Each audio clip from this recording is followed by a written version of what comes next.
सुबह का मेरा सभी को नमस्कार। आइए शुरुआत करते हैं अलंकारों की।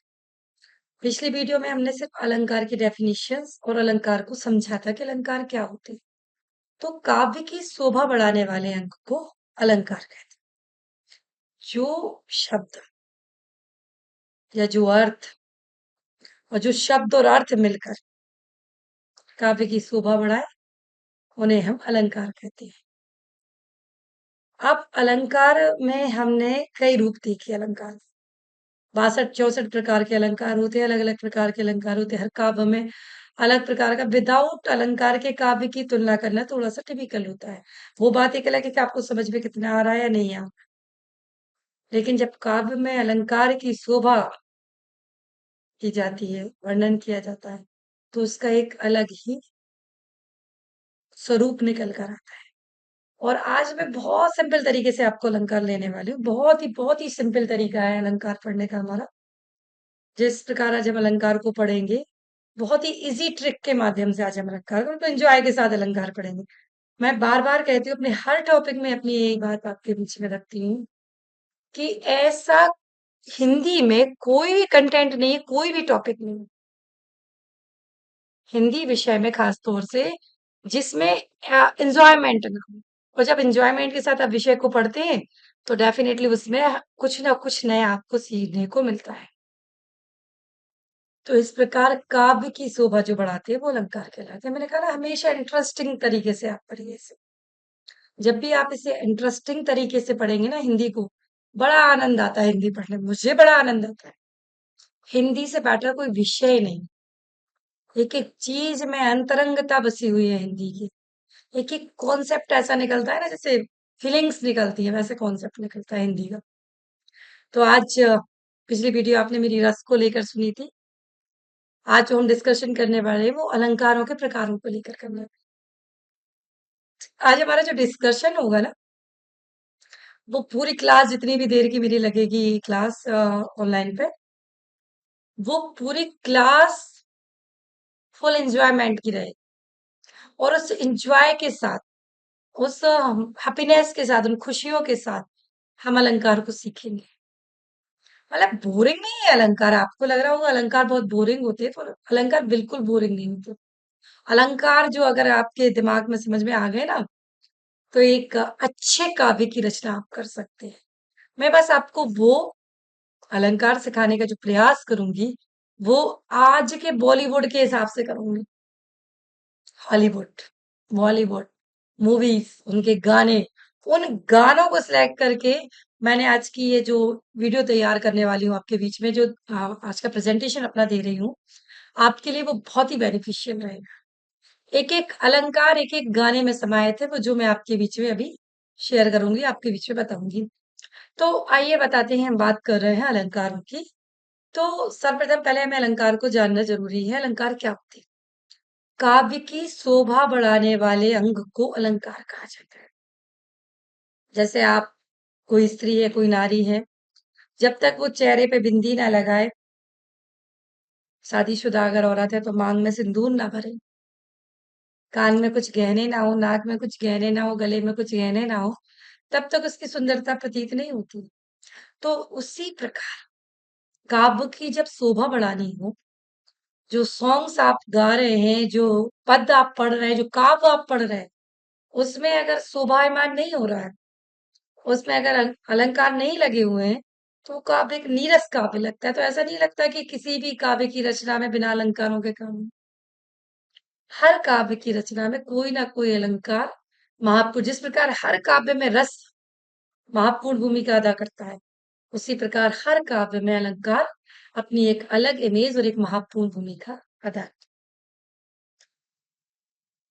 काव्यम अलंकारम गुणोक्ति मतलब काव्य में अलंकार का होना ही उसके गुणों की उक्ति को प्रदर्शित करता है। अब अलंकार कितने प्रकार के होते हैं? अलंकार 3 प्रकार के होते हैं। एक होता है आपका अर्थ अलंकार जो अर्थ के आधार पर निकल के आता है। जब आप शब्दों के अर्थ डिफाइन करोगे ना तब आपको उसके अंदर का अलंकार ढूंढ पाओगे। एक होता है शब्दों के आधार पर अलंकार, मतलब शब्द से ही आप मॉडिफाई कर लोगे कि अलंकार कौन सा अलंकार है। किस प्रकार के अलंकार का यहाँ पर प्रयोग किया गया है। और तीसरे होते हैं उभय अलंकार, जिसमें शब्द भी महत्वपूर्ण होते हो, जिसमें उसके अर्थ भी महत्वपूर्ण होते हैं, वो कहलाते हैं आपके उभय अलंकार। क्लियर? पहला आपका शब्दालंकार, दूसरा आपका अर्थालंकार, और तीसरा आपका उभय अलंकार। अब शब्दालंकार में हम बात करें तो 5 प्रकार के अलंकार होते हैं। एक होता है यमक, श्लेष अलंकार, अनुप्रास अलंकार, वक्रोक्ति अलंकार और काकमूला अलंकार। तो सबसे पहले जो हम बात कर रहे हैं वो अनुप्रास अलंकार की यहाँ डिस्कशन कर रहे हैं।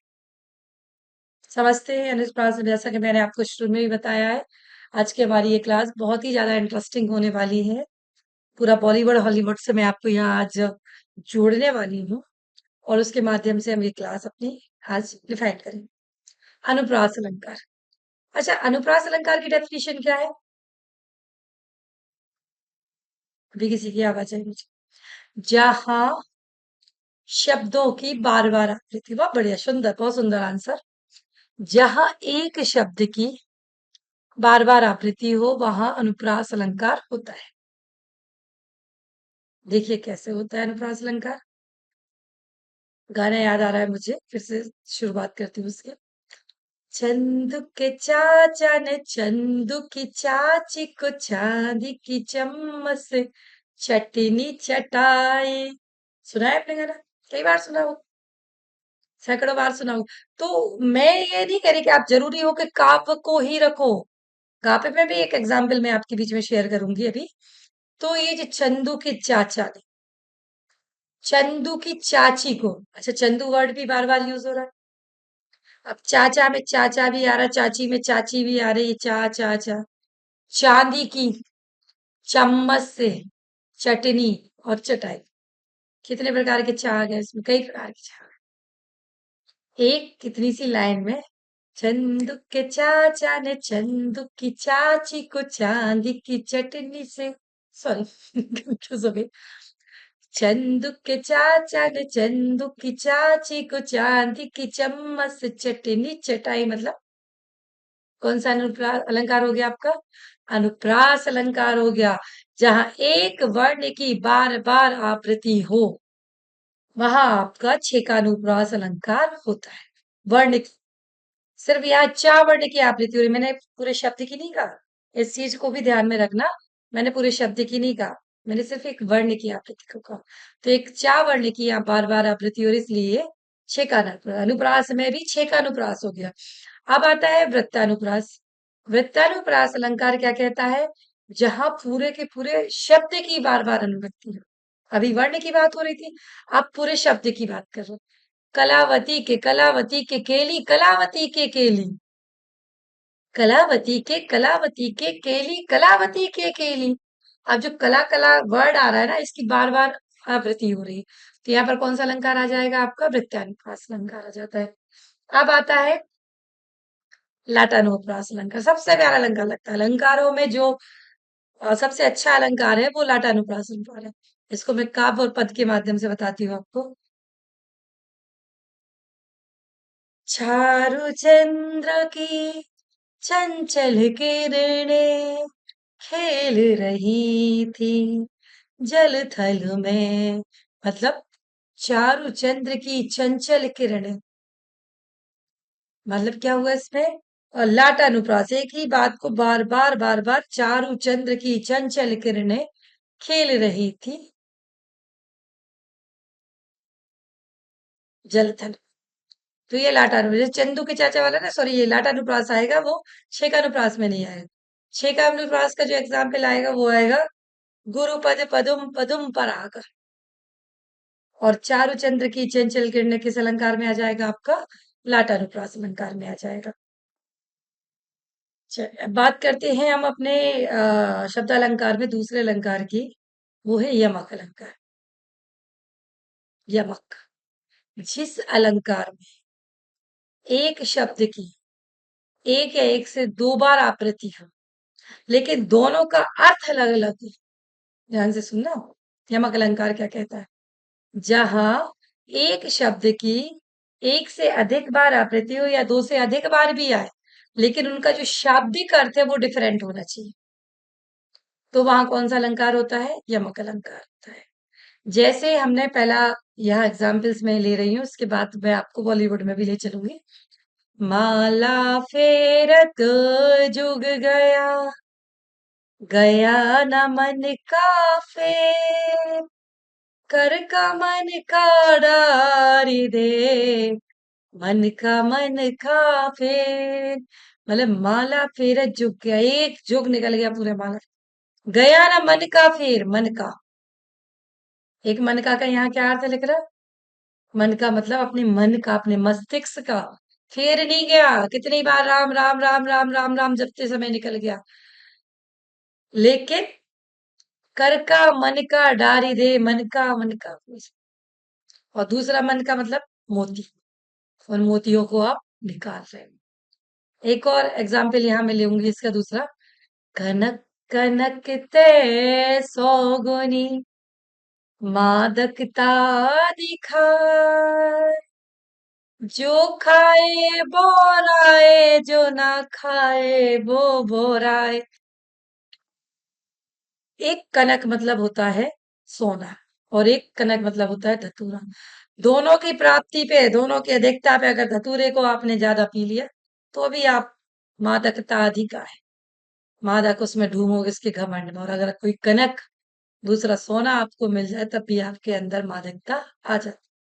अभी मैं आपको साहित्य के एग्जाम्पल दे रही हूँ कि मैं आपको बॉलीवुड से भी जोड़ूंगी इसको। चलिए दूसरा इसका, सारंग ने सारंग गहो। सारंग ने सारंग गहो मतलब एक सारंग मतलब यहाँ सांप को कहा जा रहा है, और एक सारंग मतलब यहाँ मोर को कहा जा रहा है। एक मोर ने मोर को ही, या सांप ने मोर को कह लिया। तो ये कौन सा अलंकार हो जाता है आपका? जहां वर्ड सेम हो लेकिन उनके मीनिंग्स अलग अलग हो रहे हो, वहां आपका ये मक अलंकार। वे तीन बेर खाती थी, वे तीन बेर, राजा छत्रसाल की बात कर रही हूँ मैं, जिनके घर में रानियां रहती थी। उनके जो खाने का जो तरीका था, वो 3 बार खाना खाती थी, एक सुबह खाती थी, एक दोपहर खाती थी, एक शाम खाती थी। और अब स्थिति क्या बन गई? उनको देश निकाला दे दिया गया है, जंगलों में रह रही हैं, विचरण कर रही हैं। वहां खाने के लिए उन्हें पर्याप्त भोजन नहीं मिल पा रहा है, जिसके कारण उन्हें सब जो जंगल में बेर कंदमूल होते हैं ना, वो बेर खा के अपना जीवन निकाल। तो कवि ने वहां कल्पना क्या कर दी? वे 3 बेर खाती थी, वे 3 बेर खाती है, मतलब एक बेर मतलब समय, सुबह दोपहर और शाम को खाना खाने वाली 3 बेर मतलब एक फल, उन 3 बेर को खाकर अपना जीवन यापन कर रही है। एक और एग्जाम्पल है, जो एग्जाम्पल सुनकर आपको लगेगा कि यमक अलंकार अब क्लियर हुआ है। एक गाना है पुराना, बहुत पुराना गाना है। सजना है मुझे सजना के लिए, जरा उल्फी जुल्फ समार लूं। कुछ गलती होगी गाना में, कोई बात नहीं, शुरुआत की हम बात कर रहे हैं। सजना है मुझे सजना के लिए, मतलब एक सजना मतलब होता है मेकअप करना, तैयार होना। और दूसरा सजना कौन होता है? मतलब आपका प्रियतम जो आने वाला है। तो सजना है मुझे सजना के लिए। तो इसमें जो हम अलंकार की बात कर रहे हैं, शायद मैं इस गाने को थोड़ा ऊपर नीचे गा दिया, आपको दोबारा सुनवाती हूँ इस गाने को।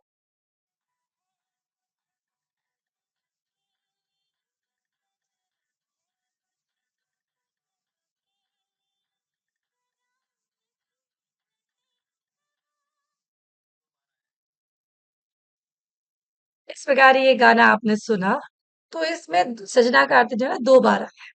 एक सजना का अर्थ होता है उसका पति, और दूसरे सजना का अर्थ होता है मेकअप का करना।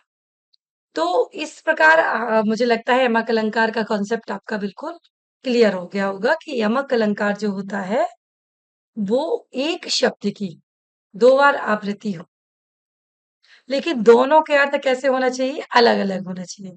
तो वहां आपका यमक अलंकार होता है। चलिए हम बात करते हैं अगली हमारी श्लेष अलंकार की। श्लेष अलंकार क्या कहलाता है? जब जहां कोई शब्द एक बार प्रयुक्त हो, मगर प्रसंग भेद में वो अलग अलग हो। ठीक है ना। श्लेष अलंकार क्या कहलाता है? जहां पर कोई भी एक शब्द एक बार में प्रयुक्त हो मगर उसके जो प्रसंग भेद है वो डिफरेंट होना चाहिए। शब्द एक बार में प्रयुक्त हुआ, जैसे अभी हमने कहा रही मन पानी राखिए, बिन पानी सब सून, पानी गए न उबरे, मोती मानस चून रही माँ, मोती मानस चून। आप देखिए इसमें श्लेष अलंकार कैसे समझते हैं। अभी बॉलीवुड से भी जोड़ूंगी आपको, पहले हम पद्य को जब भी है ना उसके माध्यम से समझते हैं पहले। मोती मानस चून, एक मोती मतलब होती है कांति, और एक मानस मतलब होता है प्रतिष्ठा, और चून मतलब होती है चमक। एक मोती मतलब होता है आपकी कांति, रही मन विपदा हो भले, जो थोड़े दिन हो, कौन अपनो कौन परायो, सब कुछ मालूम हो रही माँ, सब कुछ मालूम। इसके पहले जो मैंने एग्जाम्पल लिया ना, रही मन पानी राखिए, बिन पानी सब सून, मोती गए न उबरे, सॉरी, पानी गए न उबरे, मोती मानस चून। तो यहाँ पर रहीमदास जी कहते हैं रहीमन पानी राखिए, बिन पानी, संसार में पानी के बिना कुछ भी नहीं है।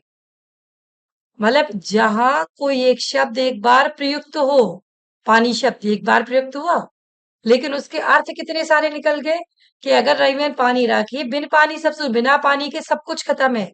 अगर संसार में जल नहीं है, पानी नहीं है, तो कुछ नहीं हो सकता। क्या क्या नहीं हो सकता है? पानी गए ना उबरे, अगर पानी नहीं है ना आपके पास, तो मोती मानस शून, मतलब कि मोती, चमक, मानस, प्रतिष्ठा, और चून मतलब आपकी कांति, सब कुछ खत्म हो जाएगा। तो एक पानी के दो अर्थ निकाल दिए हमने सीधे सीधे कि ये से प्रकार से अगर मोती मानस चून। उसी प्रकार चलिए मैं आपको एक और एग्जाम्पल में यहाँ पर लेती हूँ। को घटी पे बृषभानुजा, वे हलधर के बीर। अब यहाँ बृषभानुजा किसे कहा गया है? एक बृषभानुजा होती है राधा कृष्ण की जोड़ी, और एक बृषभानुजा का अर्थ होता है गाय और बैल की जोड़ी। देखिए बृषभानुजा शब्द लिखा गया है, एक ही शब्द, शब्द आपके सामने सिर्फ एक ही डाला गया है, लेकिन उसके अर्थ कितने डाले गए हैं? दो डाले। दोनों अर्थ उसके अलग अलग हैं बृषभानुजा के। एक मतलब राधा कृष्ण की जोड़ी को बृषभानुजा भी कह सकते हैं, और वे हलधर के वीर, मतलब वे हलधर के वीर के रूप में कार्य कर रहे हैं, तो वो भी हो सकते हैं। राधा कृष्ण भी यहाँ पर आ सकते हैं वृषभानुजा मतलब, या फिर गाय और बैल की जोड़ी को भी वृषभानुजा कहा जा सकता है। चलिए इसके अलावा आपको बॉलीवुड से जोड़ते हुए गाना बड़ा फेमस हुआ था, मोहब्बत बरसा देना तुम कि सावन आया है। सुना होगा आपने ये गाना, शायद मैं सही से नहीं सुना पाई हूँ आपको। चलिए इसको हम सुनते हैं एक बार, गाने को। मोहब्बत बरसा देना, इस सॉन्ग को हम सुनते हैं। मोहब्बत बरसा देना, सावन। इस वाक्य में जो सावन शब्द है उसके दो अर्थ लिए गए। एक तो सावन का जो पानी आ रहा है उसको लिया गया है, दूसरा यहाँ सावन से अर्थ लिया गया है आपका प्रेमिका के लिए, मोहब्बत बरसा देना तू कि सावन आया। सावन एक शब्द है सिर्फ, सिंपल। बड़ा अच्छा गाना है, बहुत सुना होगा आपने, फेमस गाना है ये। तो इस प्रकार से श्लेष अलंकार, मुझे लग रहा है आपका कॉन्सेप्ट क्लियर हो गया होगा कि जहां कोई एक शब्द एक बार प्रयुक्त हो मगर प्रसंग भेद में वो अलग अलग अर्थ निकालता है, तो वहां आपका कौन सा अलंकार होता है? श्लेष अलंकार होता है। चलिए नेक्स्ट हमारा शब्दालंकार जो प्रकार है वो आता है वक्रोक्ति। वक्रोक्ति या जिसे हम श्लेष मूल अलंकार भी कहते हैं। वक्रोक्ति अलंकार को हम श्लेष मूल अलंकार के नाम से भी जानते हैं, जहां वक्ता के कथन का भिन्न अर्थ लिया जाए, जहां पर वक्ता के कथन का भिन्न अर्थ ले लिया जाता है वहां पर आपका श्लेष मूल अलंकार होता है। हम्म। जहां वक्ता के कथन का भिन्न अर्थ लिया जाता है वहां पर कौन सा अलंकार होता है? वक्रोक्ति या श्लेष मूला अलंकार। वक्रोक्ति के दो भेद कर दिए हैं, एक श्लेष मूला होता है, एक काक मूला होता है। एक कबूतर देख हाथ में पूछा कहाँ पर है। एक कबूतर देख हाथ में पूछा कहाँ पर है। उसने पूछा पर कैसा, भाई उड़ गया सपर है। मतलब एक कबूसले मूला जहाँ वक्ता के कथन का ही भिन्न अर्थ ले लिया गया। वक्ता जो भी करना चाह रहा है उसका एक भिन्न अर्थ ले लिया गया है। एक कबूतर देख हाथ में पूछा कहाँ पर है। उसने पूछा पर कैसा, उड़ गया सपर है। मतलब एक देखो राजा की बात चल रही, देखो कितना अच्छा एग्जाम्पल है कि राजा शिकार पे गया या कुछ भी ले लीजिए, तो वो एक कबूतर को मारना चाहता है। ठीक है, उनने कहा अगर मैंने कह दिया कि कबूतर मेरी मुट्ठी के अंदर है, जहां वक्ता के कथन का ही भिन्न अर्थ ले लिया जाता है। अगर कह दिया कबूतर मेरी मुट्ठी के अंदर है तो वो छुड़वा के मारेगा, और मैं कह दूं अगर मैं इसे उड़ा दूं तो वो उड़ते हुए को मार देगा। तो एक ही चीज के दो अलग अलग अर्थ यहाँ पर निकल कर आते।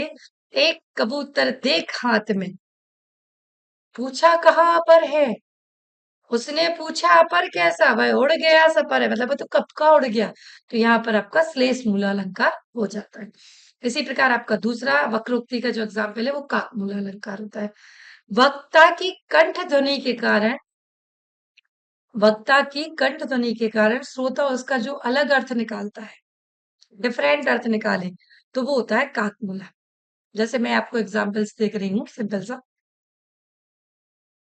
हम सब यहाँ बैठे हैं और मुझे किसी को यहाँ से जाने को कहना है या बैठने को कहना है, दोनों ही चीजें हैं।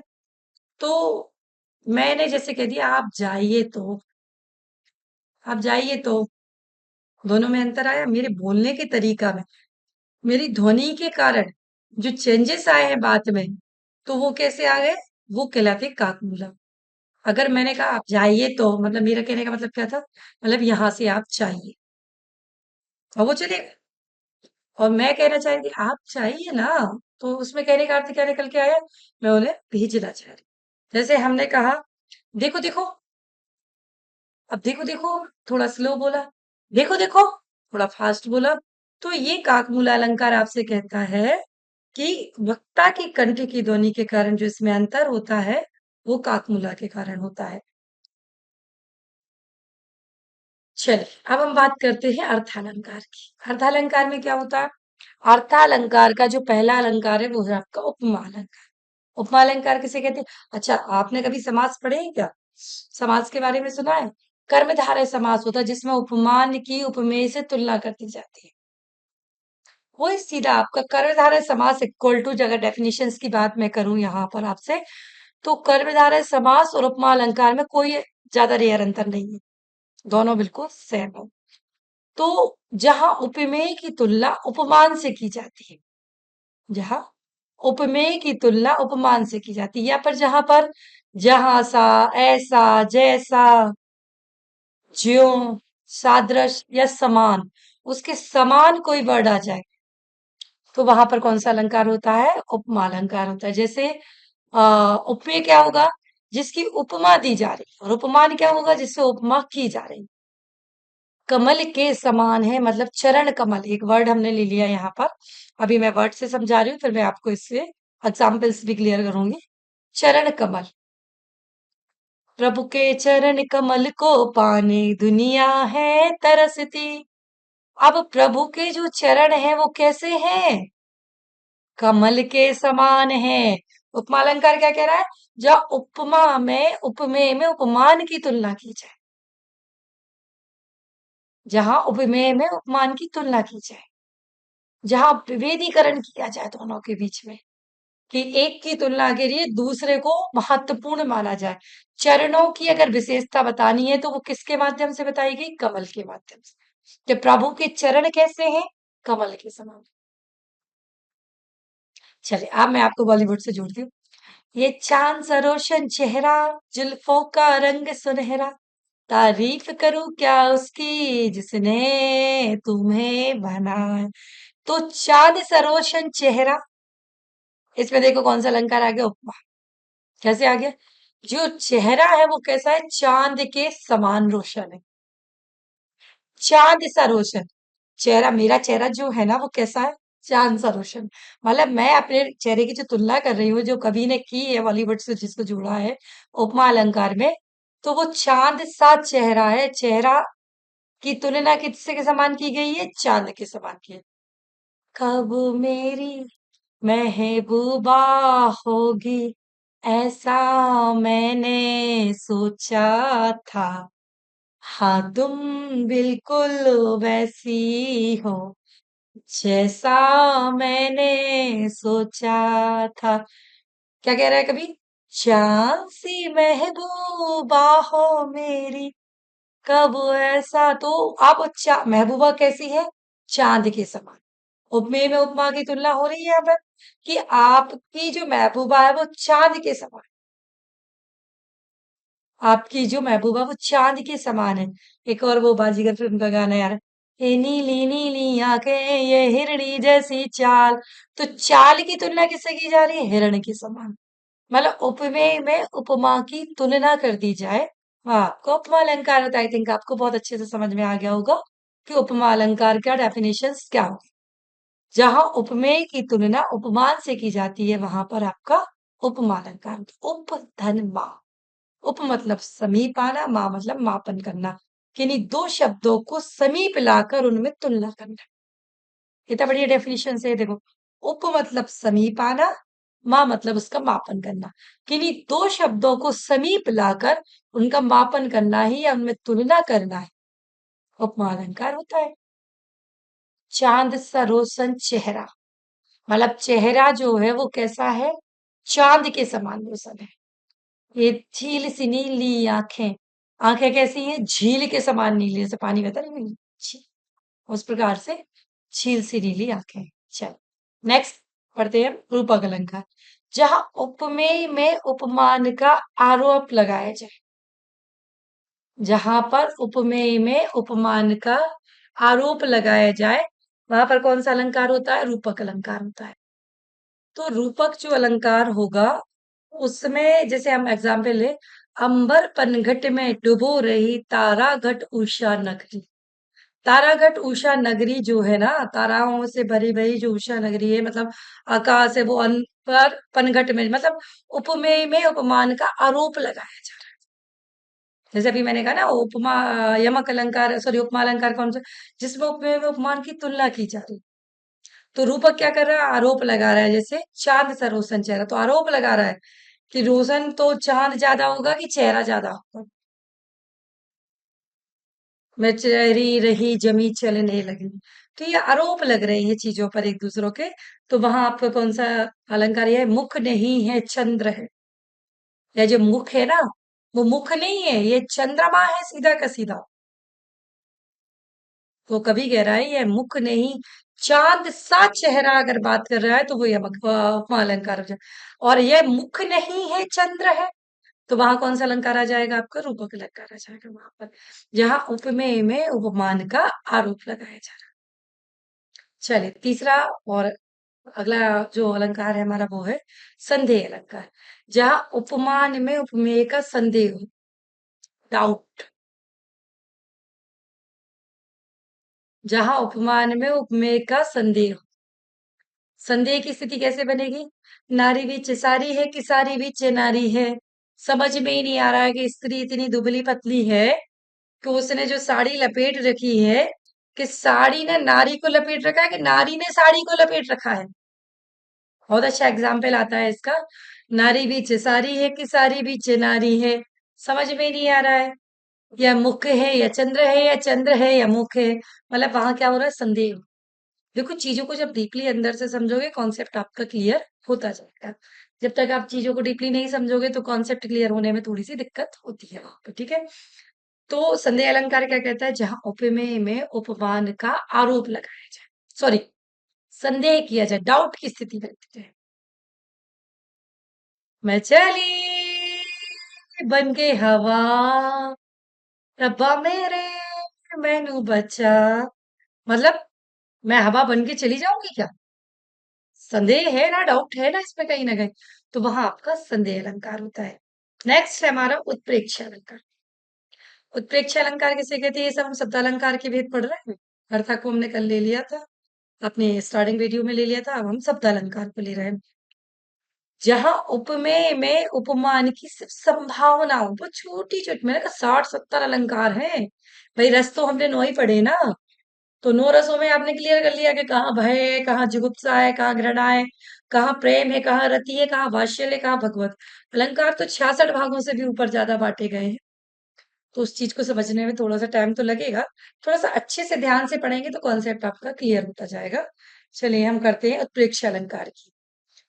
जहां बात में उपमान की संभावना हो, संभावना, जैसे जहां पर ऐसे शब्द आ रहे हो, मन मानो जनु जानो, ये मुख नहीं मानो चंद्र है।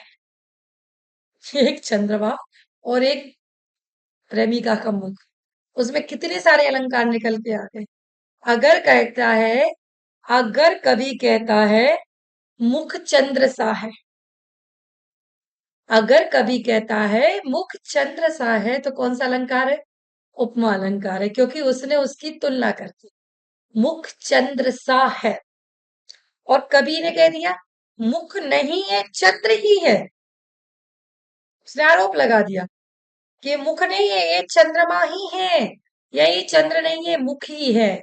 उसने उस पे आरोप लगा दिया कि जो चंद्रमा के समान मुख लग रहा है, वो मुख नहीं, वो चंद्र है, प्रेमिका का। और अगर वो कह रहा है ये मुख है या चंद्र है, बड़ा कंफ्यूजन है, तो वहां संदेह अलंकार हो गया। अगर उसने कह दिया मुख मानो चंद्र है, तो ये उत्प्रेक्ष अलंकार हो गया, उसने मान ही लिया अगर मुख चंद्रमा है, मुख मानो चंद्र है, तो वहां उत्प्रेक्ष अलंकार हो जाता है आपका। तो जहां पर आपके मनु मानो, जनु जानो, मनहु जनहु जैसे शब्द आपको कहीं भी दिखाई दे, तो वहां तुरंत आपको उत्प्रेक्ष अलंकार के बारे में डिफाइन करना है। चलिए नेक्स्ट है हमारा अतिशयोक्ति अलंकार। किसी भी बात को बड़ा चढ़ाकर बताना, किसी भी बात को बड़ा चढ़ाकर बताना, वहां अतिशयोक्ति अलंकार होता है। जैसे एग्जाम्पल्स लिया है इन्होंने, लहरें व्योम चूमती उठती, मतलब जमीन से जो लहरें आ रही है ना समुद्र की, वो आकाश को चूम रही है, तो क्या पॉसिबल है? अगर लहरों ने आकाश को चूम लिया, तो फिर जो बीच की जो पब्लिक है वो तो खत्म ही है। लेकिन ऐसा दिखाई देता है, तो वहां क्या हो जाता है आपका? अतिशयोक्ति अलंकार हो जाता है। अतिशयोक्ति अलंकार का तो बहुत अच्छा एग्जाम्पल मैं बॉलीवुड का भी आपको देती हूँ। तो अतिशयोक्ति अलंकार मतलब किसी भी चीज को बहुत बड़ा चढ़ा कर कहना है। किसी नायिका का वर्णन ऐसे कर देना जैसे संगमरमर की तरह है तेरा ये बदन, मतलब ये अतिशयोक्ति है। मतलब नायिका का जो शरीर है वो संगमरमर पत्थर के समान हो सकता है क्या? चलिए इसका एक बड़ा अच्छा एग्जाम्पल आपके बीच में शेयर करती हूँ।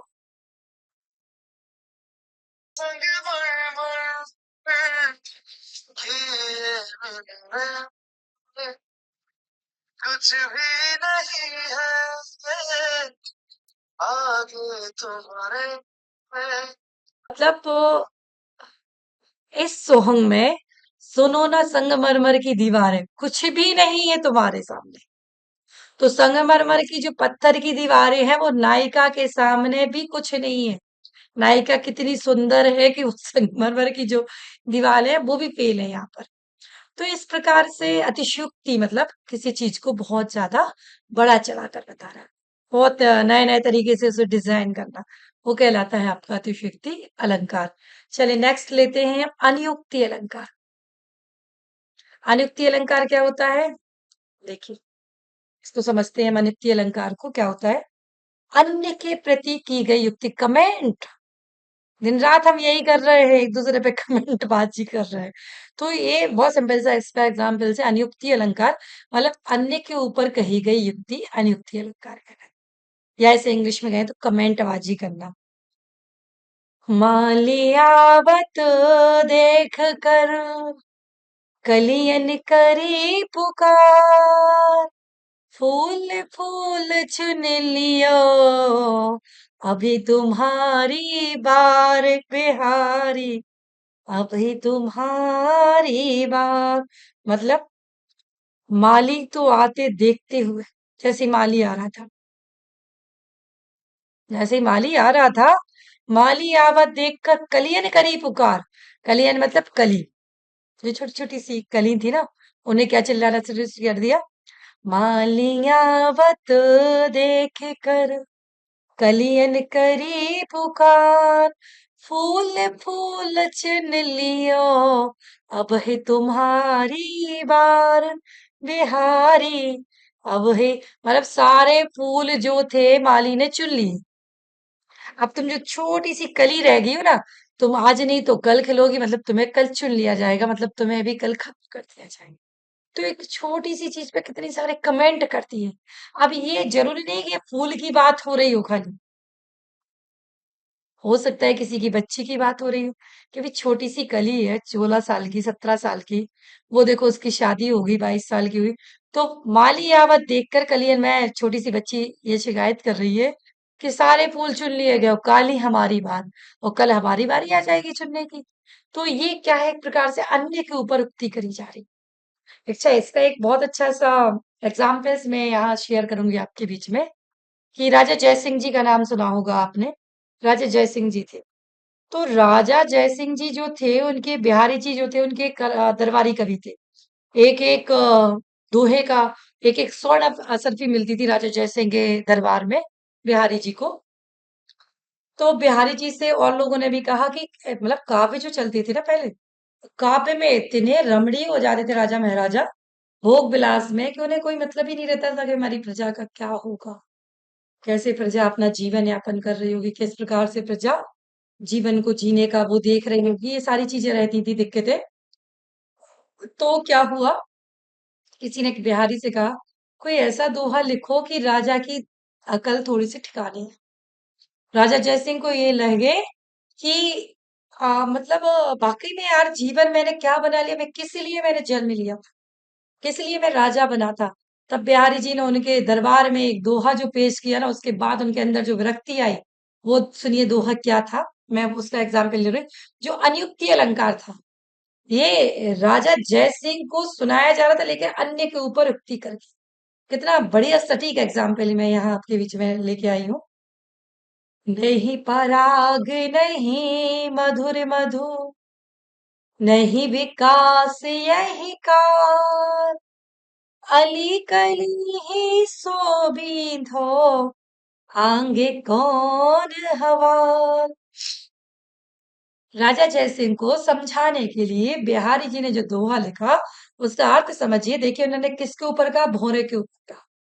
भोरा कौन है, राजा जयसिंह खुद।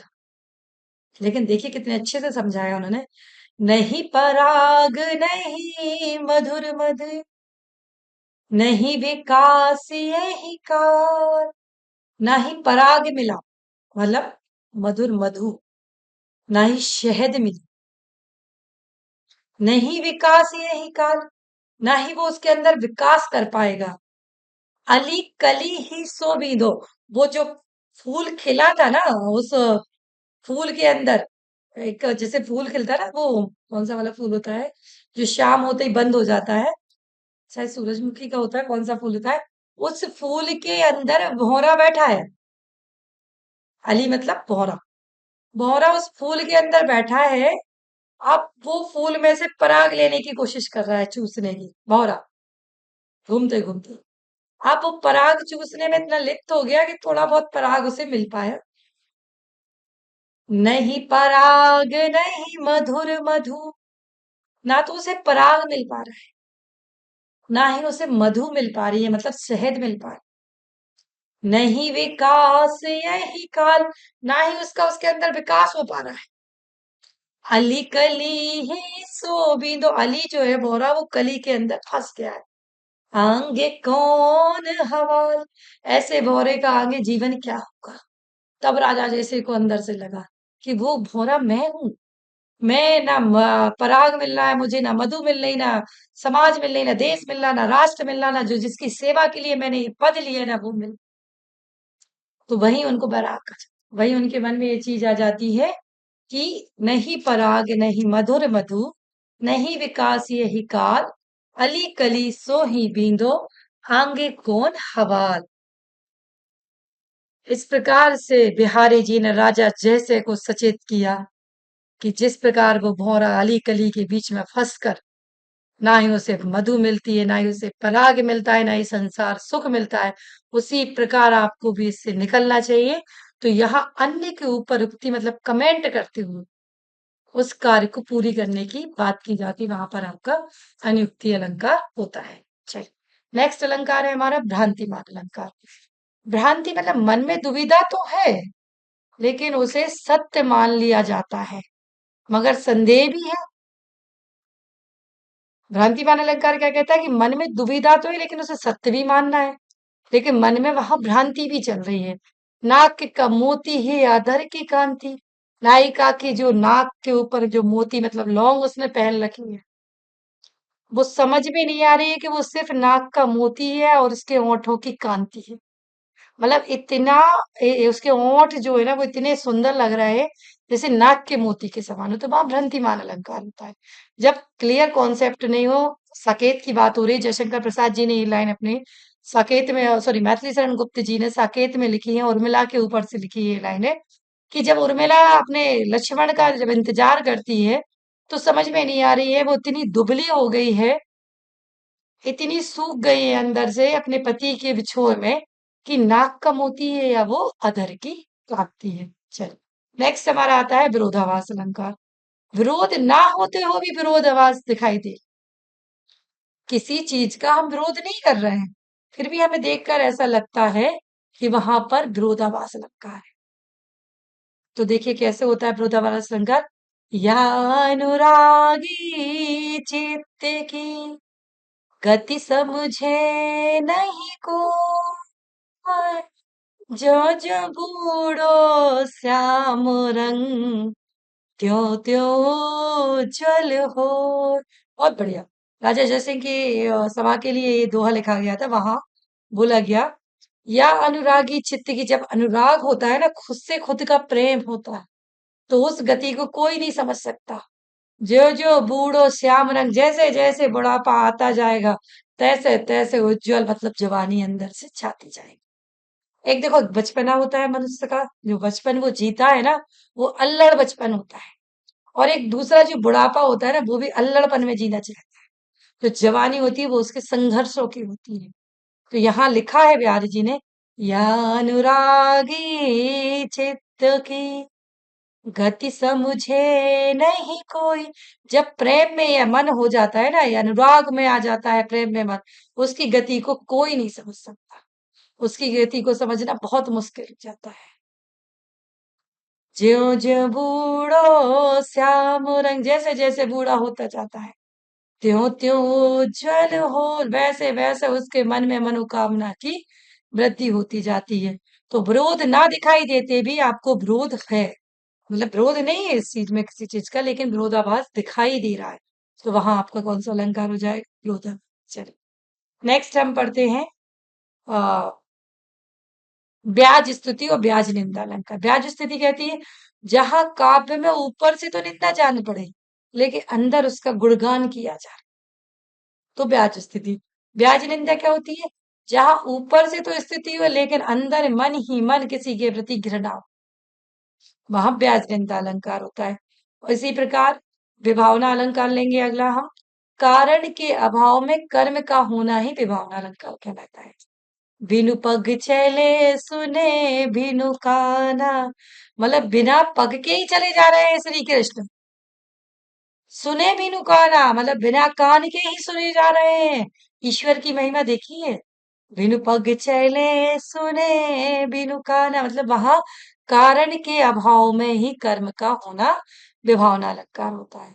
लास्ट और अंतिम अलंकार हमारा है मानवीय करण अलंकार, जिसपे हम डिस्कशन कर रहे हैं।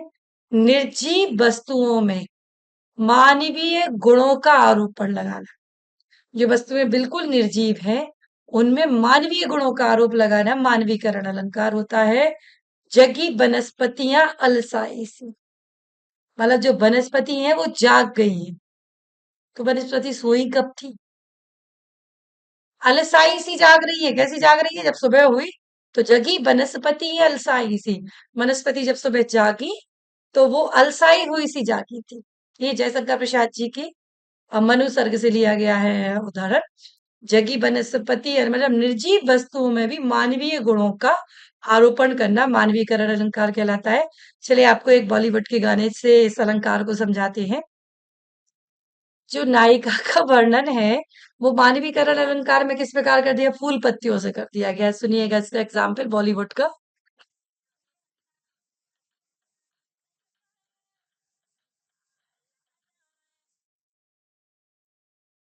तो इस काव्य में पूरे के पूरे इंसान को प्रकृति से जोड़ दिया गया। कलियों जैसा रूप है पाया, तो कली मतलब प्रकृति, वनस्पति, उसे जोड़ दिया गया है किससे, हीरोइन से। तो इस प्रकार अलंकार जो है ना, हर गाने हर सॉन्ग में आपको कहीं ना कहीं अलंकारों का पूरा वर्चस्व दिखाई देगा, आपको अलंकार दिखाई देंगे, उनका प्रयोग दिखाई देगा आपको।